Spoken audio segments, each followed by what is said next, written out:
'Twas the night before Christmas, when all through the house not a creature was stirring, not even a mouse.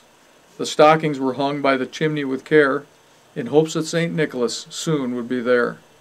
The children were nestled all snug in their beds, while visions of sugar plums danced in their heads. And Mamma in her kerchief, and I in my cap, had just settled down for a long winter's nap, when out on the lawn there arose such a clatter, I sprang from my bed to see what was the matter. Away to the window I flew like a flash, tore open the shutters, threw up the sash.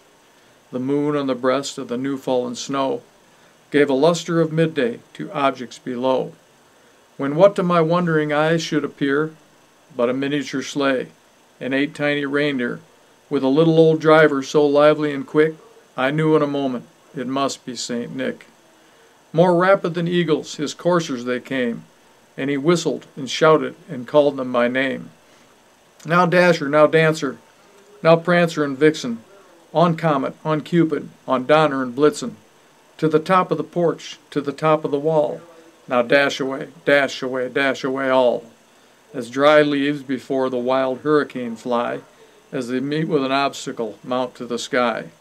So up to the housetop his coursers they flew, with a sleigh full of toys and St. Nicholas too. And then in a twinkling I heard on the roof the prancing and pawing of each little hoof. As I drew in my head and was turning around, down the chimney St. Nicholas came with a bound. He was dressed all in fur from his head to his foot, and his clothes were all tarnished with ashes and soot. The bundle of toys he had flung on his pack, and he looked like a peddler just opening his pack. His eyes, how they twinkled, his dimples, how merry. His cheeks were like roses, his nose like a cherry.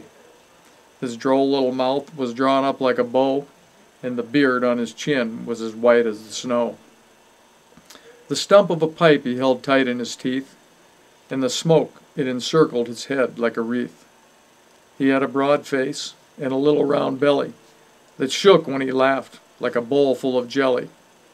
He was chubby and plump, a right jolly old elf, and I laughed when I saw him in spite of myself.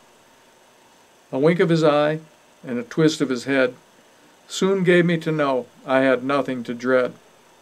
He spoke not a word, but went straight to his work. He filled all the stockings, then turned with a jerk, and laying his finger aside of his nose, and giving a nod, up the chimney he rose. He sprang to his sleigh, to his team gave a whistle, and away they all flew like the down on a thistle.